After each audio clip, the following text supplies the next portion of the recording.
Bine v-am găsit! Astăzi pregătesc un mini tort red velvet, simplu, elegant și delicios. Încep cu blatul. Într-un vas adaug 100 de grame de făină de grâu, împreună cu un praf de sare și o jumătate de linguriță de bicarbonat de sodiu. Adaug o lingură rasă de pudră de cacao, adică aproximativ 20 de grame. Amestec foarte bine toate ingredientele uscate și le las deoparte. Într-un bol separat, adaug 40 de grame de unt la temperatura camerei cu 80 de grame de zahăr. Mixez untul cu zahărul până obțin o cremă fină și deschisă la culoare.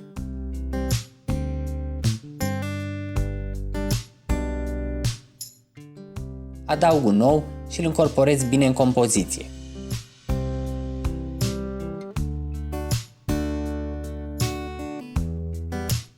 Continui să bat până când totul este omogen.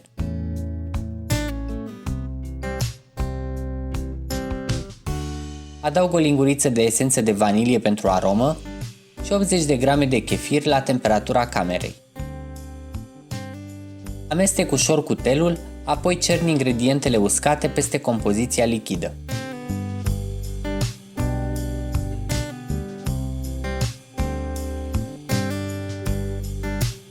Amestec până obțin un aluat omogen fără cocoloașe.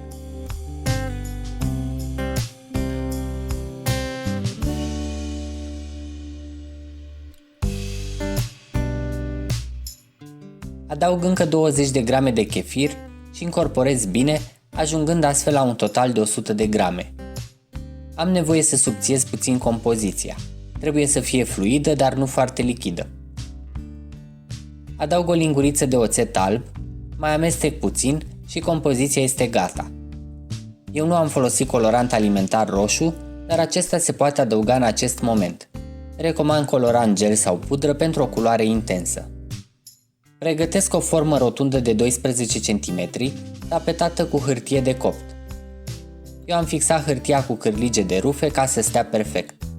Torn compoziția în formă, îndepărtez cârligele și dau la cuptor la 180 de grade Celsius pentru aproximativ 40 de minute sau până când o scobitoare înfiptă în centru iese curată.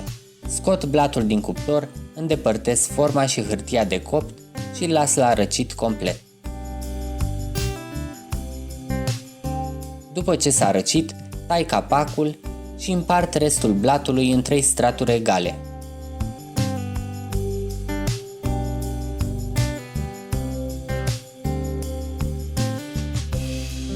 Pentru cremă, într-un bol, adaug 200 de grame de cremă de brânză simplă, rece și amestec puțin cât să se uniformizeze. Adaug 50 de grame de zahăr pudră și incorporez cu grijă până obțin o cremă fină.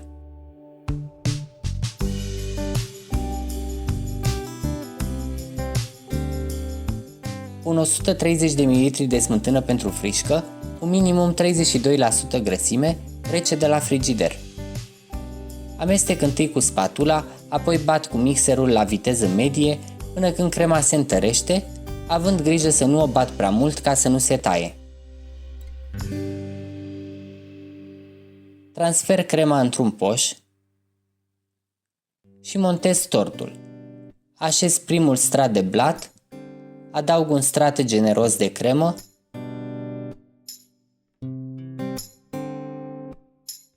apoi pun al doilea blat. Mai adaug cremă, așez ultimul blat și decorez partea de sus. Aspectul final nu m-a convins pe deplin, așa că am ales să îmbrac și lateralele tortului în cremă.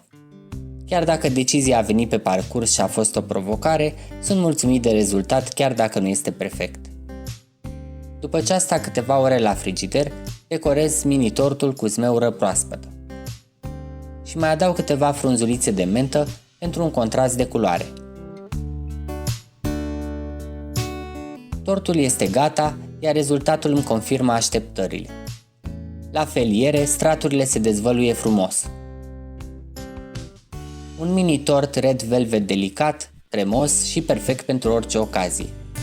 Aceasta a fost rețeta de astăzi, sper că v-a plăcut și de aceea nu uitați să vă abonați dacă nu ați făcut-o deja, să dați like și share. Pe data viitoare!